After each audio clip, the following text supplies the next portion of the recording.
टोहाना में वीरवार को फिर दिन दिहाड़े आपराधिक घटना हो गई। रेलवे रोड स्थित एक आटा चक्की की दुकान में घुसे दो युवक हजारों रुपए से भरा गल्ला उठा कर ले गए। घटना से दुकानदारों में भारी रोष व्याप्त है। लोगों ने सरकार, पुलिस प्रशासन के साथ साथ व्यापार मंडल के खिलाफ भारी गुस्सा जाहिर किया। मामले की सूचना पाकर पुलिस मौके पर पहुंची और दुकानदार से जानकारी लेकर छानबीन शुरू कर दी है। दुकानदार बजरंग गोयल ने बताया कि वह दोपहर को दुकान पर बैठा था। वह मात्र 2 मिनट के लिए काउंटर से उठकर अंदर गया। पीछे से दो युवक आए और काउंटर से गल्ला निकालकर भाग गए। गले में करीब 10,000 रुपए की नकदी पड़ी थी। उसने भागकर शोर मचाया तो लोग जमा हो गए।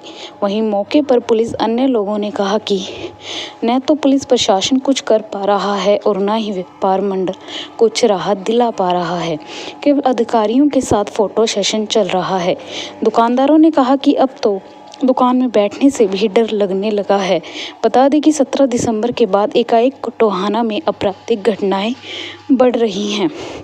इनमें एक घटना रेस्टोरेंट पर फायरिंग, एक रतिया रोड पर दुकानदार को तेज हथियार दिखाकर लूटपाट करने और उसके बाद फिर रेलवे रोड दुकानदार के गले पर तेजधार हथियार लगाकर लूटपाट करने की घटनाएं शामिल है।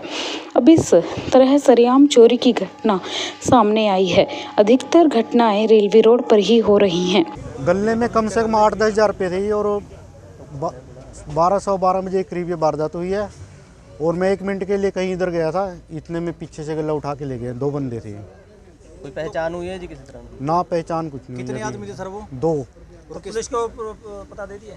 हाँ, पता दे दिया, पुलिस आ गई है, लिखवा के। तो क्या कहेंगे, लगातार इस प्रकार की जो वारदात है वो बढ़ रही है, क्या कहेंगे इसको लेकर?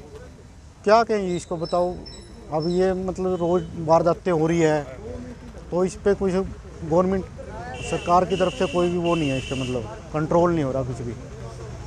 आपके चैनलों के माध्यम से जनता से अपील करना चाहता हूँ, पुलिस अकेले भी कार्रवाई नहीं कर सकती, हमें भी स्ट्रॉन्ग होना पड़ेगा ऐसी वारदातों के लिए। और सबसे पहले जनता से अपील करूँगा, जो ये व्यापार मंडल बनाए गए हैं, आगे इनके पास नंबर बनाएंगे, ये कर देंगे जी, क्या हुआ जी, ये हुआ जी, वो हुआ जी, उसको छोड़ो और धरातल पे काम करो। जब तक आप धरातल पे काम नहीं करोगे, आप नंबर बनाने के लिए व्यापार मंडल बना देते हो, इसका कोई लॉजिक नहीं है। मंत्री इसी का फ़ोटो खिंचवा लीजिए, ये कर दिया जी, मैं फलाने का प्रधान हूँ जी, तिगड़े का प्रधान हूँ जी। लेकिन जब तक व्यापारी की असली मजबूरी को नहीं समझते, आपके व्यापार मंडलों को कोई फ़ायदा नहीं है। आपने व्यापार मंडल सिर्फ अपने काम निकलवाने के लिए और सिर्फ अपने धंधे चलाने के लिए बना रखे हैं। आम पब्लिक का आप सिर्फ कोई उनसे आप आम पब्लिक का इस्तेमाल करके आप उनका बेनिफिट उठाते हो। मैं दोबारा आपके चैनलों के माध्यम से अपील करूंगा उन व्यापार मंडलों से, नहीं, उन व्यापार मंडलों के खिलाफ भी एक मार्च निकालना चाहिए। आम दुकानदार की वो कोई सहायता नहीं करते, किसी मंच में सिर्फ एक फ़ोटो खिंचवाने के लिए आ जाते हैं जी, व्यापार मंडल आया जी, कार्रवाई के लिए अपील की। सर, शहर में लगातार फोर्स भी इतनी ज़्यादा आ चुके हैं, उसके बाद भी वारदातें हो रही है, उसको लेकर क्या कहें? देखो, इसके पीछे कोई ना कोई गैंग तो एक्टिव है ही है जो इतनी वारदातें हो रही हैं।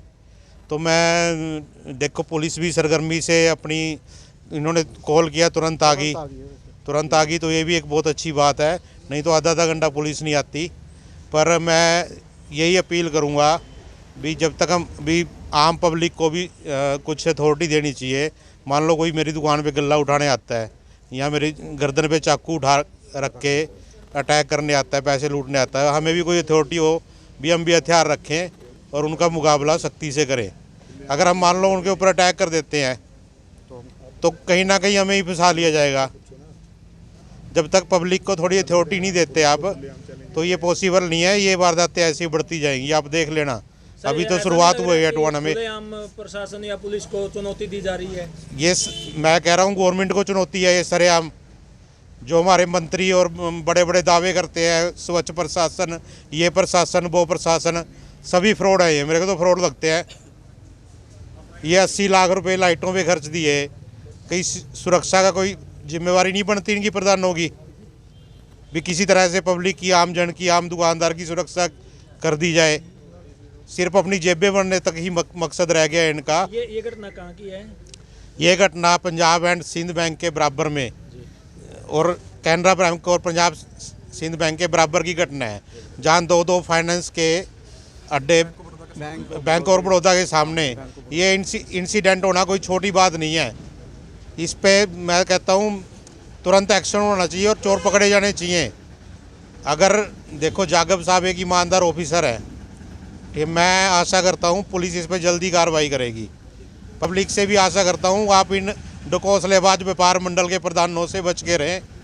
ये आपका कुछ नहीं भला कर सकते। जब तक हम खुद स्ट्रोंग नहीं होंगे हमारा भला नहीं हो सकता। सर बताएंगे जो ये घटना घटी है किस समय की बात है और क्या किस प्रकार ये वारदात हुई है, कितने पैसे लेके गए हैं? 12:30 बजे की बात है जी, और 2 मिनट लगे हैं सारे। नीचे से वो ऊपर गया मिस्त्री को समझाने के लिए, और वो 2 मिनट में नीचे आ गया। और आने के बाद जब देखा उसने गला गायब था उसका, और 8-10 हज़ार रुपये कह रहे हैं कि बीच में थे उसके। तो मेरी तो बात यही है प्रशासन से कि जैसे पहले हमारे टोहाना में हुआ था, बिज्जू आ गया, तो उस टाइम बिज्जू एकदम ख़त्म हो गया था। जब उनके जो जितने भी कह रहे थे ना बिज्जू आ गया, उस टाइम वो बिज्जू जब पकड़ा नहीं कुछ नहीं, जब 4 आदमी आके लाठी पड़ी तो वो सारे ही कह रहे थे बिज्जू ख़त्म हो गया। वही बात ये है कि जो चोर पकड़े जाते हैं तो एक बार उनको थोड़ा सा सख्ती से निपट लें तो बिज्जू अपने आप ही ख़त्म हो जाएंगे। सर क्या बताएंगे कब पता चला आपको ये वारदात हुई है? और हमें 10 मिनट पहले पता चला है कि ये वारदात हुई है। गला उठा के ले गए, 2 जने थे और उनके बारे में कोई जानता है नहीं, और 2 जने गला उठा के ले गए, उसमें 8 से 10 हज़ार रुपये थे, और इन्होंने चोरी के लिए लिखवाई है दरखास्त। लिखवा दिए जी? हाँ जी, हाँ जी। सर कितने पैसे चोरी हुए हैं? 8 से 10 हज़ार रुपये बता रहे हैं। कितने आदमी सर वो? 2 बता रहे हैं, 2 थे। और किस तरफ गए हैं वो? रेलवे स्टेशन की तरफ गए हैं। अब क्या कार्रवाई की जाएगी सर? अब कार्रवाई ये की जाएगी, पहले तो कैमरे चेक करते हैं कि किस तरफ गए हैं, और फिर उसके बाद जैसे कार्रवाई बनाई वो कर देंगे।